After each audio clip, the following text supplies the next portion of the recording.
சிவபெருமான். இவர் என்னப்பா கரெல்லாம் வச்சிருக்கிறாரு கேட்டார். ஐயா கூட கேட்டார், மகுடமுடி ஐயா கேட்டார்.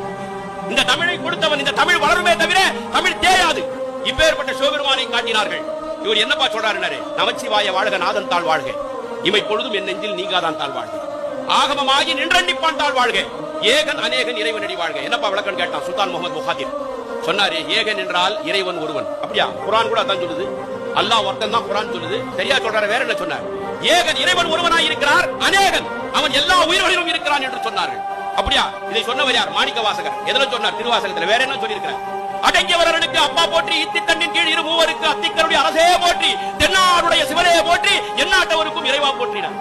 என்னப்பா இதுக்கு பொருள் கேட்டான் சுல்தான் முகமது புகாதி. துர்காராவ் சொன்னார், தென்னாட்டை இவனுக்கு பேரு சிவன், எந்நாட்டவருக்கும் இறைவா. இதுதான் குரான் சொல்லுது. இதுதான் குரான் சொல்லுது. தென்னாட்டில் இவருக்கு பேரு சிவன், எந்நாட்டவருக்கும் இறைவன். இவர்தானா?